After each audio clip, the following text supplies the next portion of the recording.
पहिला जो प्रश्न आहे तो की हे अनुसूचित व जनजाती क्षेत्र हे कसं ठरवायचं, कशा पद्धतीनं ते ठरवलं जातं त्याच्याबद्दल. तर जे आपण काल बघितलं अनुच्छेद 244 आणि अनुच्छेद 244 क. अनुच्छेद 244 क मध्ये फक्त आसाम साठी केलेली विशिष्ट तरतूद आहे, जी तरतूद पुढे मेघालय, त्रिपुरा व मिझोराम या राज्यांना लागू झाली.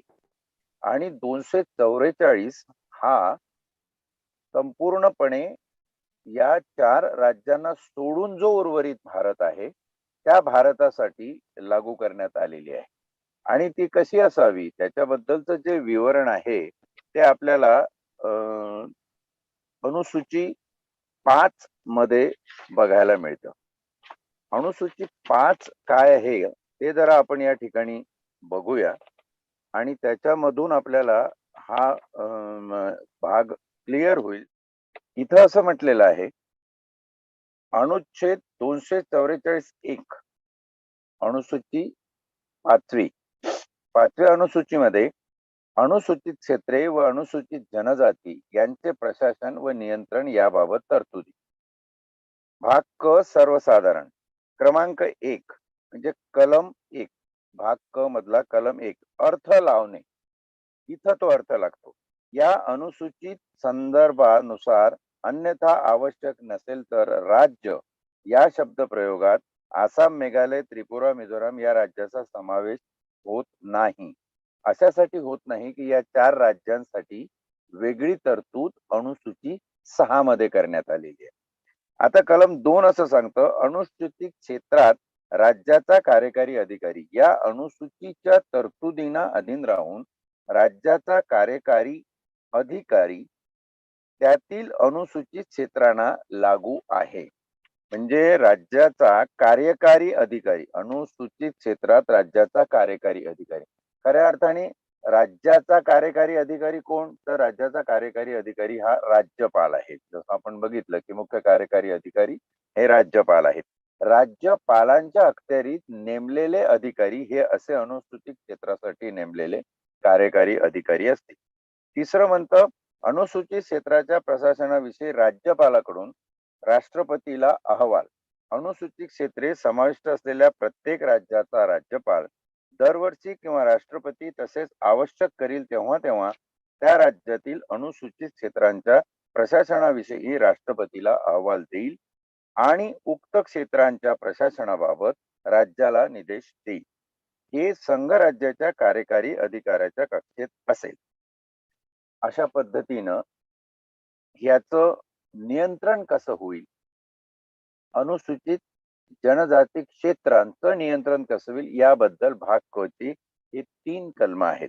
आता भाग ख त्याच्यामध्ये 4थं कलम आहे आणि हे महत्वाचं आहे या ठिकाणी की अनुसूचित क्षेत्रे व अनुसूचित जनजाती याचे प्रशासन व नियंत्रण. जनजाती सल्लागार परिषद. अनुसूचित क्षेत्रे समाविष्ट असलेल्या प्रत्येक राज्यात आणि राष्ट्रपतीने तसे निर्देशित केल्यास अनुसूचित जनजाती असलेल्या पण अनुसूचित क्षेत्रे समाविष्ट नसलेल्या कोणत्याही राज्यात 20हून अधिक नाहीत इतके सदस्य मिळून बनलेली एक जनजाती सल्लागार परिषद. जनजाती सल्लागार परिषद म्हणजे tribes advisory committee, tribes advisory committee असेल व त्यांच्यापैकी शक्य होईल तितपत जवळजवळ 3/4 सदस्य त्या राज्याच्या विधानसभेतील अनुसूचित जनजातीचे प्रतिनिधी असतील.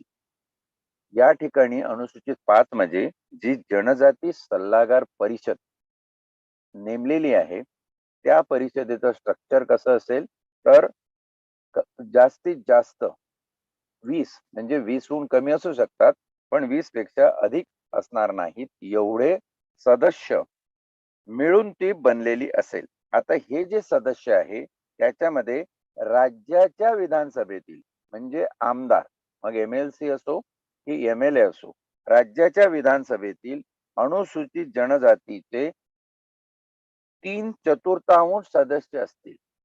म्हणजे 20 ची जर आपण ही सल्लागार परिषद बघितली तर त्या 20 मधले 5 लोक हे अनुसूचित जनजातीचे प्रतिनिधी असतील. आणि त्याप्रमाणे जेव्हा आपण विधानमंडळ आणि विधानमंडळांच्या रचना बघितल्या, त्याच्यामध्ये अनुसूचित जाती, अनुसूचित जनजाती यांच्यासाठी ज्या काही आरक्षणाच्या तरतुदी केलेल्या आहे, त्या आरक्षणामधून जे लोक येतील त्याच्यातले 20तले 5 लोक म्हणजे 3/4 सदस्य हे जनजातीचे असतील. असे लोक त्या जनजाती सल्लागार परिषदेचे सदस्य असतील. परंतु जर राज्याच्या विधानसभेतील अनुसूचित जनजातीच्या प्रतिनिधीची संख्या ही जनजाती सल्लागार परिषदेत अशा प्रतिनिधींनी भरावयाच्या जागांच्या संख्येहून कमी असेल तर उरलेल्या जागा त्या जनजातीतील अन्य व्यक्तीकडून भरल्या जातील. म्हणजे जनजातीचा समजा सदस्यच नसेल तर त्या ज्या जागा आहेत जनजाती सल्लागार परिषदेच्या, त्या जागा इतर अडॅप्ट केलेल्या म्हणजे निवडणुकीने नाही तर निवडलेल्या अशा सदस्यांमधून भरली जाईल. पण ते निवडलेले सदस्य हे अनुसूचित जनजातीचेच सदस्य असतील, याचा मात्र कटाक्ष या ठिकाणी पाळला जाईल. दुसरा समभाग कलम 4 असं सांगतो की राज्यपालाकडून जनजाती सल्लागार परिषदेकडे निर्देश दिल्या जातील अशा राज्यातील अनुसूचित जनजातीचे कल्याण व उन्नती संबंधीच्या बाबीवर सल्ला देणे हे तिचे कर्तव्य असेल. राज्यपालांना ही अनुसूचित जी जनजातीची परिषद आहे ती परिषद सल्ला देईल. आता या ठिकाणी आपण लक्षात घ्यायला पाहिजे की हे कसं ठरवलं जातं, निकष कसे असतात. अनुसूचित सल्लागार परिषद ज्या क्षेत्राबद्दल राज्यपालाला सल्ला देईल की या ठिकाणी आपल्याला अशा प्रकारचं अनुसूचित जनजाती क्षेत्र निर्माण करायचं आहे, जे पेसा कायद्याखाली महाराष्ट्रातल्या अखत्यारीत येईल, अंमलात येईल, अशा प्रकारचा सल्ला जर जनजाती सल्लागार परिषदेने दिला तर त्या परिषदेच्या सल्ल्यानुसार त्या भागाला, त्या क्षेत्राला अनुसूचित जनजाती क्षेत्र म्हणून राज्यपालाकडून घोषित केलं जाईल. आता याचे पुढचे निकष काय आहेत ते आपण याच्यामध्ये शोधण्याचा प्रयत्न करू. तिसरं समभाग म्हणतो राज्यपालाला परिषदेची सदस्यांची संख्या, त्यांच्या नियुक्तीची आणि परिषदेचा अध्यक्ष आणि तिचे अधिकारी व कर्मचारी यांच्या नियुक्तीची पद्धती, तिच्या बैठकीचे चालन आणि तिची सर्वसाधारण कार्यपद्धती आणि अन्य सर्व अनुषंगिक बाबी यथास्थिती विहित किंवा विनियमित करण्यासाठी नियम करता येतील. आता राज्यपालांना हे जे नियम करायचे आहे ते नियम करत असताना राज्यपाल ठरवेल की एखादं क्षेत्र हे अनुसूचित जनजाती क्षेत्र म्हणून घोषित करायचं असेल तर त्या ठिकाणची जी माणसं आहे त्यांचा शैक्षणिक स्तर, त्यांचा सामाजिक स्तर, त्यांचं एकंदर जीवनमान, लाईफ लिव्हिंग इंडेक्स ज्याला आपण म्हणू, एकंदर जीवनमान हे कसं आहे याचा ते विचार करतील. एखाद्या समाजशास्त्रज्ञाकडून किंवा Tata institute of social science सारख्या एखाद्या मान्यता प्राप्त NGO करून सुद्धा अशा प्रकारचे अहवाल प्राप्त करून घेतले जाऊ शकतात. कारण जनजातीतली लोक तेवढी प्रगल्भ विचारांची, तेवढी शिक्षित किंवा आपले विचार आपल्या उत्थानासाठी काय आहे ते मांडू शकण्यासाठी सक्षम असतीलच असं नाही. मग अशा वेळी आपल्याला त्या ठिकाणी तज्ञांची मदत घ्यावी लागेल आणि तज्ञांची मदत घेतल्यानंतर त्या ठिकाणी आपल्याला हे ठरवावं लागेल की ज्या क्षेत्राला दोन गोष्टी कायम आहेत, दोन गोष्टीवर लक्ष असू द्या. हे जे प्रश्न विचारण्यात आज आलेला आहे की काय निकष आहे, कुठल्या बाबीवर एखादं क्षेत्र हे अनुसूचित जनजाती क्षेत्र म्हणून संबोधलं जातं. तर ह्या दोन गोष्टी लक्षात आहे की असं क्षेत्र जे आजपर्यंत कुठल्याही ग्रामपंचायतीच्या, पंचायत समितीच्या, जिल्हा परिषदेच्या किंवा कुठल्याही स्थानिक स्वराज्य संस्थेच्या अधिपत्याखाली राहिलेलं नाही. आणि जर ते अधिपत्याखाली राहिलेही असेल, नुसतं भाग राहिला असेल तर त्या भागामध्ये लोकवस्ती किंवा गाव निर्देश अजून झालेला नाही. अशी कित्येक वस्त्या आहे की ज्या वस्त्यांना अजून तहसील कार्यालयामध्ये गाव म्हणून संबोधलेलं नाही, गावाचा दर्जा दिलेला नाही. अशा ठिकाणी लोक जे राहतात ती दऱ्याखोऱ्या डोंगरामध्ये, झोपड्यांमध्ये, झुग्गींमध्ये आणि काही लोक तर एकदम निसर्गाच्या आश्रयाला म्हणून कुठेतरी आपलं छोटस कुटीर तयार करून त्या ठिकाणी राहतात. परंतु हे लोक मूळ स्थानिक स्वराज्य प्रशासनाच्या संकल्पनेपासून लांब आहेत. कुठल्याही प्रकारची नोंदणी अजून झालेली नाहीये. त्यांच्या नावाने कुठल्याही प्रकारची जमीन नाहीये.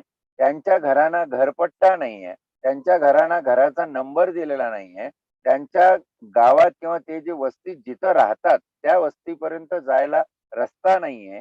असा जो भाग आहे, असा सगळा भाग हा अनुसूचित जनजाती क्षेत्रामध्ये येतो. हे झालं भौगोलिक अनुसंधान, भौगोलिक निदान, भौगोलिक निकष. आता त्याशिवाय सामाजिक, आर्थिक आणि राजकीय स्वरूपाचे निकष हे दुसऱ्या मुद्द्यामध्ये येतात, की अशा जनजातींचा अभ्यास केला जातो, त्यांच्या चालीरीती बघितल्या जातात. त्या ठिकाणी शिक्षणाच्या काही सोयी आहेत का ते बघितल्या जातात. कशा प्रकारचं त्यांचं जीवनमान आहे, ते कशावर आपली उपजीविका करतात हे बघितलं जातं. आणि या दोन निकषावर म्हणजे आपण थोडक्यात जर असं म्हणालो तर एक भौगोलिक आणि दुसरं सामाजिक, हे दोनच निकष या ठिकाणी लावून असं क्षेत्र हे अनुसूचित जनजाती क्षेत्र म्हणून दिलं जातं. आणि ते काम जनजाती सल्लागार परिषदेचं आहे. आणि म्हणून 5व्या अनुसूचीच्या कलम 4 प्रमाणे घटनेच्या अनुच्छेद 244च्या अनुषंगाने आपण जी जनजाती सल्लागार परिषद निर्माण केलेली आहे त्या परिषदेकडे हे निकष लावण्याचं काम दिलेलं आहे. असा या अनुसूची 5 आणि अनुच्छेद 244 याचा एकत्रित मिळून आपल्याला अर्थ काढता येतो. आता या अनुसूचित जनजातीच्या संबंधात नव्याने कायद्याचं प्रारूप तयार केलं पाहिजे. त्याचे कायदे तसे निर्माण केले पाहिजे, तरच त्यांचं प्रशासन आणि त्याच्यावर नियंत्रण हे शासनाला शक्य होईल. आणि असे कायदे करण्याचे जे अधिकार आहेत ते अधिकार राज्यपालांना आहे. आता हे कायदे कसे लागू होतात त्याबद्दल पुढचं कलम 5 आपण बघू. त्या कलम 5 मध्ये हेडिंग असं आहे की अनुसूचित क्षेत्रांना लागू असणारा कायदा. या संविधानात काही असले तरी राज्यपाल जाहीर अधिसूचनेद्वारे असे निर्देशित करू शकेल की संसदेचा किंवा राज्याच्या विधानमंडळाचा एखादा विशिष्ट अधिनियम त्या राज्यातील एखाद्या अनुसूचित क्षेत्राला किंवा त्याच्या एखाद्या भागाला लागू असणार नाही, अथवा त्या अधिसूचनेत तो विनिर्दिष्ट करील अशा अपवादांच्या व फेरबदलांच्या अधीन राहून त्या राज्यातील एखाद्या अनुसूचित क्षेत्राला किंवा त्याच्या एखाद्या भागाला लागू असेल आणि उपपरिच्छेदा अन्वये देण्यात येणारा कोणताही निर्देश भूतलक्षी प्रभावासह देता येईल. Post facto effect. पहिलं काय आहे की अशा अनुसूचित जनजाती क्षेत्रांसाठी जर नियम लावायचा असेल तर राज्यपाल आधी त्या ठिकाणी कुठले नियम लागू आहेत याचा अभ्यास करील आणि ते झाल्यानंतर त्याच्यातले आधी लागू असलेल्या नियमातले किती नियम पुढे लागू ठेवायचे किंवा काही नियम मागे घ्यायचे हे राज्यपाल ठरवेल. किंवा नियमातला कुठला भाग लागू ठेवायचा कुठला भाग वगळायचा त्यांच्यासाठी हे राज्यपाल ठरवेल. किंवा नव्याने नियम करू शकेल. जुने असलेले नियम किंवा नव्याने असलेले नियम तयार करू शकेल. आणि नव्याने नियम जर तयार केले असतील तर ते पूर्वलक्षी प्रभावाने पोस्ट फॅक्टो इफेक्ट त्याचा म्हणजे आज जसा कायदा पारित झाला पण त्या कायद्यामध्ये आपण जर असं नमूद केलं की मागच्या 2 वर्षापासून म्हणजे 2019 पासून हा कायदा लागू होईल अशा प्रकारचे अधिकार राज्यपालांना आहेत. राज्यपाल असे अधिकार पारित असे कायदे त्यांच्या अधिकारांवर पारित करू शकतात. दुसरं असं आहे राज्यपालाला त्या राज्यातील त्या वेळी जे अनुसूचित क्षेत्र असेल अशा कोणत्याही क्षेत्रात शांतता नांदावी व त्याचे शासन सुविविध व्हावे यासाठी नियमन करता येईल.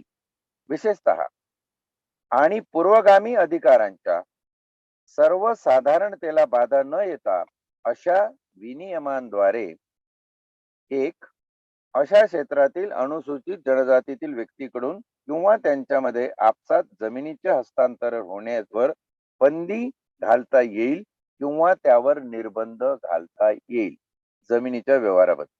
दुसरं, अशा क्षेत्रातील अनुसूचित जनजातीमधील व्यक्तींना द्यावयाची जमिनीची वाटणी ती विनियमित करता येईल. तिसरं, अशा क्षेत्रातील अनुसूचित जनजातीमधील व्यक्तींना ज्या व्यक्ती पैसे कर्जाऊ देतात त्यांनी सावकार म्हणून धंदा चालवण्याबाबत विनियमन करता येईल. राज्यपालाला कशा बाबतीत कायदे करण्याचा अधिकार आहे? तर पहिलं आहे त्यांच्या जमिनीचं हस्तांतरण, म्हणजे त्यांची जमीन तुम्ही विकत घेऊ शकत नाही.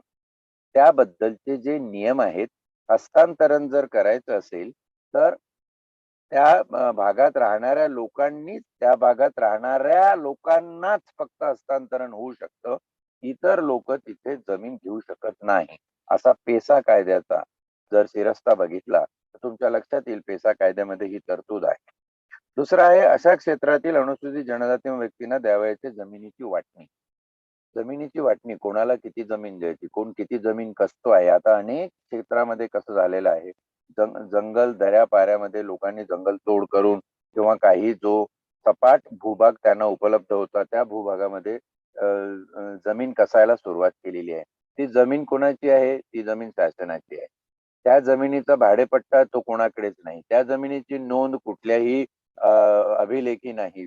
जमिनीच्या अभिलेखा साठी जे दप्तर असतं तहसील ऑफिसमध्ये त्यांच्याकडे नाही. ग्रामपंचायतीमध्ये त्याची नोंद नाही. अशा प्रकारच्या जमिनीचं विनिमयन करण्यासाठी या पद्धतीने राज्यपाल त्या ठिकाणी कायदे करू शकेल. आणि तिसरं आहे त्या भागामध्ये जे अर्थकारणिक कारभार आहे, जे सावकार आहे, त्या सावकारांना एखाद्या वेळी त्यांचं काम व्यवस्थित असेल तर लायसन्सेस दिले जातील किंवा रद्द केले जातील.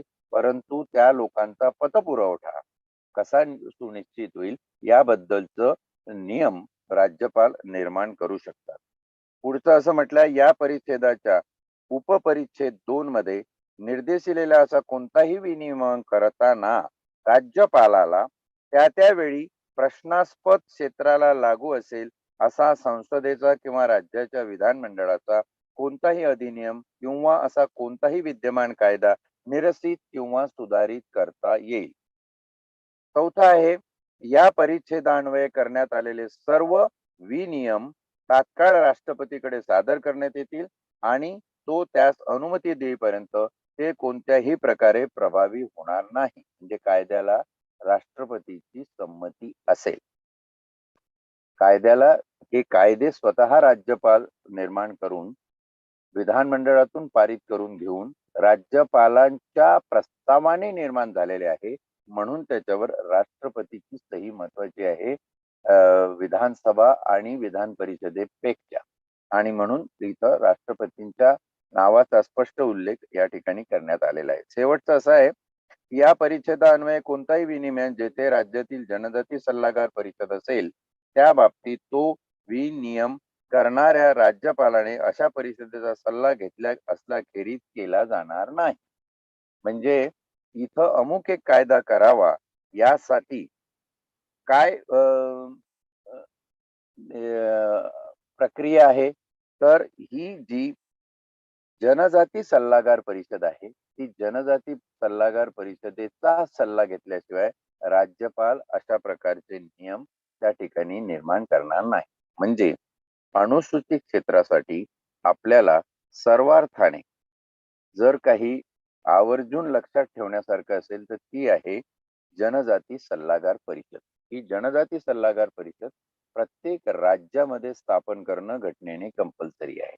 आणि अशी अनुसूचित क्षेत्रासाठी स्थापन झालेली अनुसूचित क्षेत्रे व जनजाती परिषद याच्या सल्ल्यानुसार त्या ठिकाणचं भौगोलिक मर्यादा, त्या ठिकाणचं कायद्याचं विनिमय, त्या ठिकाणी कुठल्या प्रकारचे कायदे असले पाहिजे, कशा प्रकारे असले पाहिजे. आपल्याला माहित आहे पेसा कायद्यामध्ये जेव्हा तरतूद आली की आदिवासींची जमीन हे कुठल्याही बिगर आदिवासींना खरेदी करता येत नाही. आपण आता जसं कलम 5 मध्ये 5व्या अनुसूचीच्या कलम 5 मध्ये जे बघितलं, त्याचा अर्थ असा आहे की ती जमीन त्यांना खरेदी करता येत नाही.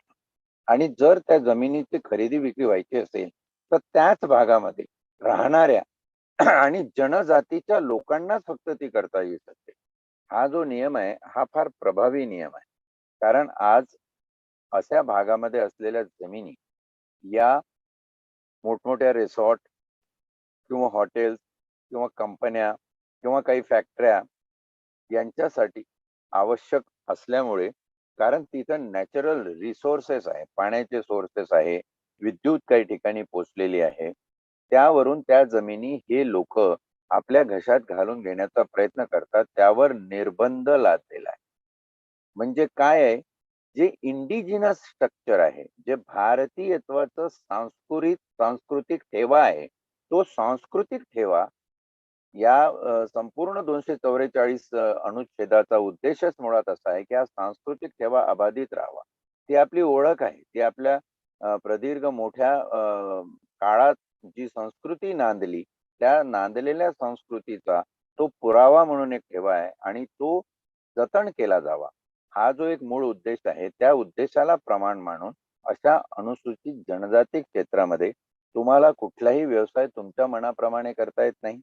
त्यासाठी शासनाची किंवा कायद्याची, पेसा कायद्यामध्ये दिलेल्या तरतुदीची परवानगी लागते. आता आपण अनुसूचित जनजाती क्षेत्रे कसे निर्धारित होतात, त्याच्यावर नियम कायदे कसे निर्माण होतात, त्याचं विनिमयन कसं होतं, याच्याबद्दलची तरतूद बघितली. पण प्रश्नाचा जो दुसरा भाग आहे, तो या ठिकाणी महत्वाचा आहे. संविधानाच्या पारायणामध्ये ज्या पद्धतीनं आपण आजपर्यंत इतर काही गोष्टींचा अभ्यास करत आलो, त्याच पद्धतीनं आपल्याला या पारायणाच्या पुष्पामध्ये अनुसूचित जनजाती क्षेत्रांचा विचार करताना हा एक मुद्दा आवर्जून चर्चेला पाहिजे, की खरंच कायद्याप्रमाणे, संविधानाप्रमाणे ज्या तरतुदी आहेत, त्यानुसार या जनजाती क्षेत्रांचा विकास झालेला आहे का?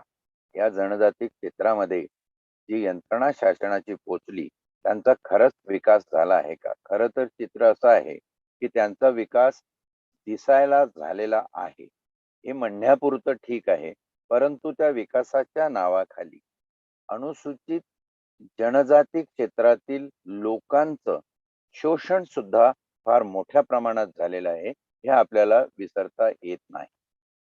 हे शोषण जे होतं, ते शोषण फार वेगवेगळ्या प्रकारे होतं. शैक्षणिक माध्यमातून असेल, आरोग्याच्या माध्यमातून असेल, जमिनीच्या आर्थिक खरेदी विक्री व्यवहाराच्या माध्यमातून असेल, पण हे शोषण होतं. त्या लोकांना त्यांच्या जमिनीचे दाम नीट लावता येत नाही.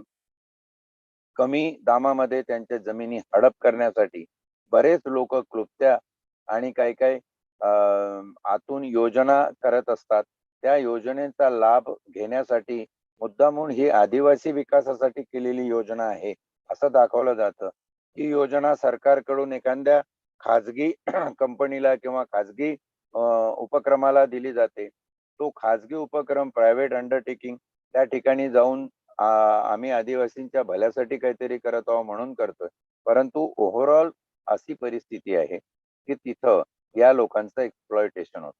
आता तुम्ही म्हणाले याच्यावर उपाय काय? तर ही जी जनजाती सल्लागार परिषद आहे, त्या जनजाती सल्लागार परिषदेचं प्रत्येक राज्यामध्ये हे काम आहे, की त्या राज्यामध्ये अनुसूचित जनजाती क्षेत्रे असोत नसोत, जिथं आहे तिथं तर कंपल्सरी आहे, पण जिथे नाही तिथे सुद्धा अशा प्रकारच्या जनजाती सल्लागार परिषदी स्थापन करण्यात आलेल्या आहे. उद्देश काय आहे? जिथे नाही तिथे तुम्ही म्हणाल मग तिथे गरज काय आहे? जिथे नाही तिथेही स्थापन केलेले आहेत. कारण अजूनही आपल्या देशाचा, प्रत्येक राज्याचा काही भाग हा डोंगराळ आणि अतिशय दुर्लक्षित आणि बाहेर असलेला आहे, की ज्याच्यावर अजून कोणाचं लक्ष गेलेलं नाही. आणि म्हणून अशा ठिकाणी अशा प्रकारच्या जनजाती सल्लागार परिषदी ज्या पद्धतीने आपण विवेचन केलं, त्या पद्धतीने अभ्यास करून जेव्हा राज्यपालांना रिपोर्ट देतील, तेव्हा त्याच्यामध्ये आता सध्या 10 राज्य आणि 28 जिल्हे यांचा समावेश आहे संपूर्ण भारतामध्ये, पण ही संख्या पुढे वाढू शकते. प्रत्येकच जिल्ह्यामध्ये हा प्रश्न आहे. फक्त इतकंच की तिथे जागृती नसल्यामुळं, जनजागृती नसल्यामुळं हा भाग दुर्लक्षित राहिलेला आहे. अशा दुर्लक्षित डोंगराळ, दुर्मिळ भागामध्ये जे लोक राहतात त्यांचं जीवनमान कसं आहे, त्याच्याबद्दलचा अभ्यास, त्याच्याबद्दलचा सगळा स्टडी करून ही जी परिषद आहे ती सांगते. परिषदेने एवढं सांगितलं आणि झालं, त्याच्यावर परिषदेचं काम संपलं का? नाही. परिषदेला हेही बघायचं आहे, की शासनाने जे कायदे केलेले आहेत, ते कायदे या परिषदेच्या सल्ल्यानुसार केलेले आहेत. राज्यपाल त्यांचा सल्ला घेईल असा स्पष्ट निर्देश संविधानाच्या अनुसूचित 5 मध्ये देण्यात आलेला आहे. मग त्या दृष्टीनं कायदे परत अशा सल्लागार परिषदेचं काम संपलं का? जनजाती सल्लागार परिषदेचं काम तिथे संपलं का? नाही. तर जनजाती सल्लागार परिषदेचं काम पुढे असं आहे, की त्या कायद्याप्रमाणे तिथे विकास झालेला आहे, की विकासाच्या नावाखाली त्यांचं शोषण झालेलं आहे आणि त्याचाही अहवाल जनजाती परिषदेतले सदस्य जर निस्पृहपणे काम करणारे असतील, कुठल्या राजकीय पक्षाचे हस्तक आणि कोणासाठी काम करणारे नसतील, एखाद्या खाजगी उपक्रमासाठी काम करणारे नसतील, तर या ठिकाणी अशा प्रकारचे सल्ले राज्यपालांना देऊन योग्य ते बदल तिथं केले जाऊ शकतात. आता एक दोन छोटीशी उदाहरणं प्रॅक्टिकल मी सांगतो, जी माझ्या भ्रमणामध्ये आणि प्रवासात असल्याने अनेक ठिकाणी जात असताना, अनेक दुर्गम भागांना भेटी देत असताना त्या गोष्टी माझ्या निदर्शनास आल्या. एका ठिकाणी मला असं सांगण्यात आलं, की या गावातले जे तालुक्याच्या ठिकाणी राहणारे एक शिक्षक आहे. ते शिक्षक फार उदात्त विचारांचे आहेत आणि त्यांनी असं ठरवलेलं आहे, की त्यांच्या मुलाची लग्न ते उच्चवर्णीय आहेत, सवर्ण आहेत आणि त्यांनी असं ठरवलेलं आहे, की त्यांच्या मुलाची लग्न हे शिक्षणात हुशार असलेल्या चुणचुणीत अशा आदिवासी मुला-मुलींबरोबर ते लावून देणार आहेत. मला फार आनंद झाला. म्हटलं, "अरे वाह! फार चांगलं आहे हे असं मोठा उपक्रम आहे." म्हटलं, "त्या दृष्टीनं अशा अनुसूचित जनजातीतली लोकं ही समाजाच्या मुख्य प्रवाहामध्ये चांगल्या पद्धतीने येऊ शकतील." ही मीटिंग झाली, सगळं बोलणं झालं. मी त्या व्यक्तीला गेलो, भेटलो. त्यांचे ते उदात्त विचार, त्यांचं सगळं ते लिटरेचर आणि त्यांनी सगळ्या सांगितलेल्या गोष्टी बघितल्या. तुमचा बिरसा मुंडाचा इतिहास आणि बाकीचं सगळं ते काही बोलत होते. ते सगळं बघून मला फार आनंद झाला. म्हटलं बरं वाटलं. पण मी जेव्हा अजून पुढे प्रवासामध्ये तालुक्यात तालुका सोडून आतमध्ये शिरलो, तर तिकडे मला हा संदर्भ काही लोक भेटले आणि त्यांच्याशी मी बोलताना हा संदर्भ दिला, की अरे असे-असे व्यक्ती मला भेटले. ते व्यक्ती असं सांगत होते, फार उदात्त विचाराचे, अशा रीतीने तुम्ही जनजातीचे लोक मुख्य प्रवाहात याल. तर एक आदिवासी माणूस शिकलेला होता थोडाफार, लिहिता वाचता येणारा माणूस मला म्हटला, "ओ साहेब तसं नाहीये." हा जो माणूस म्हणतो ना, की जनजातीतल्या आदिवासी मुला-मुलींशी माझ्या मुला-मुलींची लग्न मला लावून द्यायची आहे. ते अशासाठी, की त्यांना सहज सोपं होतं त्या आदिवासींच्या जमिनी घ्यायला. त्यांच्यात खरेदी-विक्री व्यवहार होऊ शकतात. लग्न केलं, पोरगी आदिवासींची घरात आणायची, आपली सून झाली, की मग आपल्याला तिकडे जमिनी घेता येतात आणि स्वस्त भावात जमिनी भेटतात. त्या जमिनीवरती यांचे मोठमोठे प्रकल्प निर्माण होतात. आता हे उदाहरण ऐकल्यावर मला फार त्याचं वैषम्य वाटलं, की अरे असाही प्रकार होतो आणि मला त्या आदिवासी व्यक्तीच्या वक्तव्यावर अविश्वास दाखवायला कारण नव्हतं. तो स्पष्टपणे सांगत होता आणि त्यांनी इतकंच नाही तर 2-3 उदाहरणं सुद्धा सांगितली, की आमच्या इथं असे-असे झालेले आहेत. एक उदाहरण त्याच्यातलं असं होतं, की आदिवासी मुलीबरोबर लग्न केलं. तिच्या नावाच्या जमिनी खरेदीचे व्यवहार करून घेतले. तिच्या घरातली काही जमीन तिच्या नावाने होती, ती तिला मिळाली. ती पण ह्यांना मिळाली. सगळं झाल्यानंतर ते म्हणाले, की त्या पोरीला डिव्होर्ससाठी प्रयत्न झाला आणि तिला नंतर मारून-बिरून टाकण्याचे सुद्धा प्रयत्न झाले. इथपर्यंत झाले आणि नंतर ते कुटुंब कुठे परागंदा झालं, गावातून निघून गेलं आम्हाला कळलं नाही. पोलीस ठाण्यामध्ये केस आहे म्हणे तशा प्रकारे. तर हे सगळं बघत असताना एक असा प्रश्न मनामध्ये निर्माण होतो, की अ, आपल्याकडे संविधान आहे. संविधानामध्ये सगळ्या तरतुदी दिलेल्या आहेत. त्या संविधानानुसार आपण पेसासारखे कायदे पारित केलेले आहेत. त्याच्यामध्ये उदात्त दृष्टिकोन, राजकीय आणि सामाजिक दृष्टिकोन आपण ठेवलेला आहे, की अशा अनुसूचित जनजाती क्षेत्रातल्या लोकांना भारतीय समाजाच्या, भारतातल्या राज्यांच्या मुख्य प्रवाहामध्ये आणायचं आहे. हे सगळं करायचं आहे, पण ते करण्यासाठी निकोप मनोवृत्ती, एक नैतिकतेचं पाठबळ असलेली विचारशीलता जर तुमच्याकडे नसेल, तर हे कसं शक्य आहे? आणि खऱ्या अर्थाने याचा विचार केला तर दिसतं, की संविधानातल्या तरतुदी आणि संविधान खरं फलद्रूप व्हायचं असेल या देशामध्ये, तर त्या फलद्रूपतेसाठी जी एक निकोप विचारसरणी लागते, जो एक समावेशक असा सगळ्यांचं जनकल्याणकारी असा विचार लागतो, तो विचार महत्वाचा आहे. आणि तिसरं शेवटचं, या क्षेत्रामध्ये जी लोक आहेत त्यांचं प्रबोधन हाही प्रश्न विचारण्यात आला. प्रबोधनासाठी निश्चितपणे प्रयत्न केले जातात. प्रत्येक जिल्ह्याच्या कलेक्टरकडे, जिल्हाधिकाऱ्याच्या कार्यालयामध्ये याबद्दलचा फंड असतो.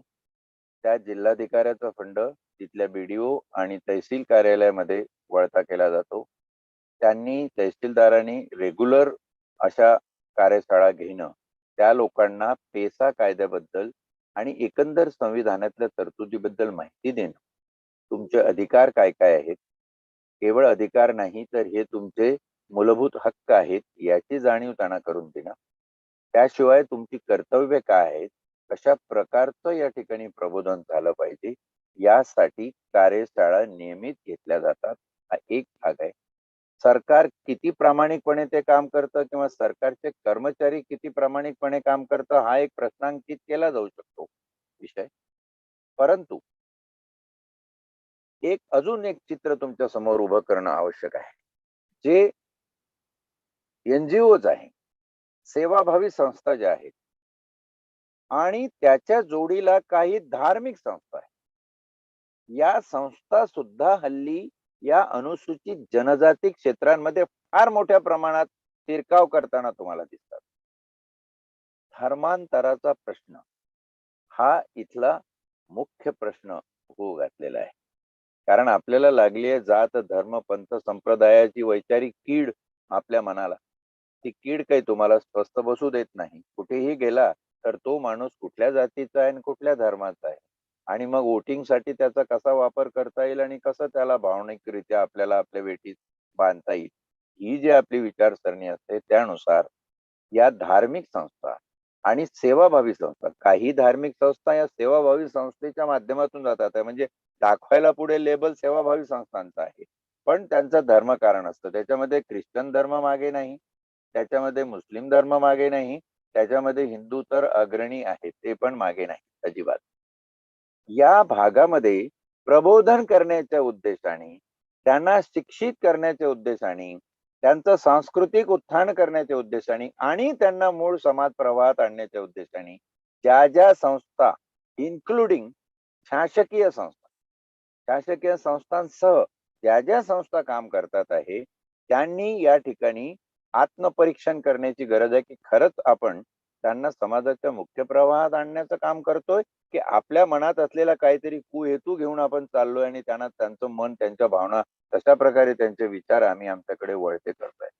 त्या लोकांना अनुसूचित जनजाती क्षेत्रातील राहणाऱ्या लोकांना नवीन गोष्टीची चाड असते. आज सगळी माध्यमं आणि मोबाईल सारखं जे हातात एक डिव्हाइस आलेलं आहे, त्याच्यातून अनेक गोष्टी अशा दाखवल्या जातात ज्या तिथे बघितल्या जाऊ शकतात. टॉवर्स आहे, इलेक्ट्रिसिटी आहे, सगळीकडे ही सोय आहे, म्हणून त्या भागामध्ये ते बघितल्या जाऊ शकतात. आणि ते बघत असताना या लोकांना साहजिकपणे या जीवनाची ओढ लागते, आणि असं जीवन जर त्यांच्या समोर ठेवलं तर त्या तिकडे ओढले जातात. त्याच्यात मग त्यांचा कपडा लत्ता असेल, त्यांचे पोशाख असतील, त्यांच्या शिक्षणाच्या सोयी असतील, त्यांचे खाद्यपदार्थ असतील, त्यांच्या खाण्यापिण्याच्या गोष्टी असतील, तर नकळतपणे हे लोक तुमच्या या सगळ्या चंगळवादी प्रलोभनांना बळी पडतात. आणि अशा पद्धतीने प्रबोधनाच्या माध्यमातून सुद्धा त्यांचं एक प्रकारे शोषण होतं. आणि मला वाटतं हे जिथे होतं तिथे ओशाळलं संविधान असं म्हणावं लागेल. ओशाळलं संविधान अशासाठी की संविधानाने त्या लोकांचा विकास करा असं सांगितलेलं आहे, परंतु त्यांची संस्कृती जतन करा हेही सांगितलेलं आहे.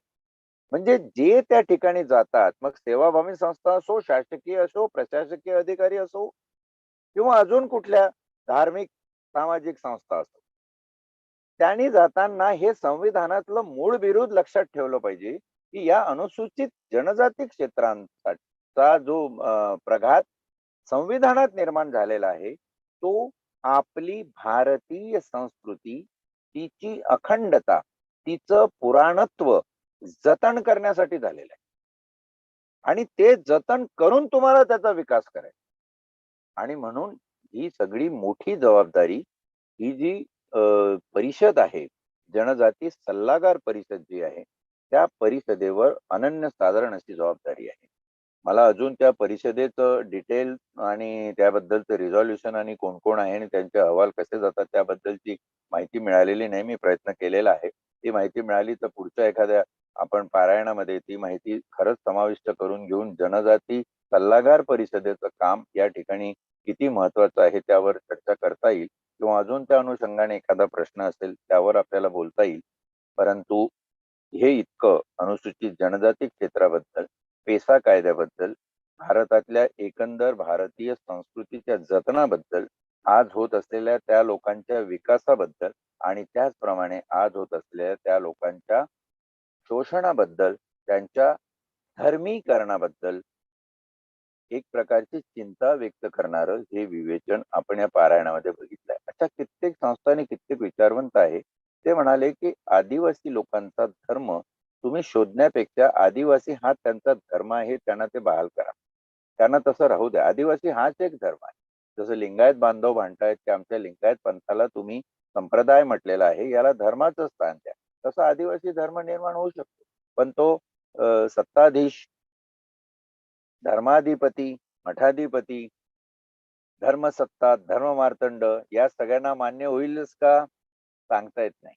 आणि म्हणून त्याप्रमाणे संविधान वाचत असताना किंवा संविधान समजून घेत असताना मूळ मानवीय गाभा संविधानाचा लक्षात घेणं आवश्यक आहे. आणि मला वाटतं या पारायणामधून आपण अगदी निक्षुणपणे ते करण्याचा प्रयत्न करतो. त्याचं मला समाधान आहे. आणि लोक जेव्हा हा कार्यक्रम बघतात, त्यावर प्रश्न विचारतात, त्याच्याने माझा उत्साह शतगुणित होतो. असेच प्रश्न विचारत राहा आणि आपण पुढच्या मनुष्यदाच्या पारायणामध्ये परत काही प्रश्न असतील तर, नाहीतर मग पुढचा जो 10वा भाग आहे घटनेचा, संविधानाचा भाग 10, त्याचं आपण पारायण उद्याच्या भागापासून सुरू करू.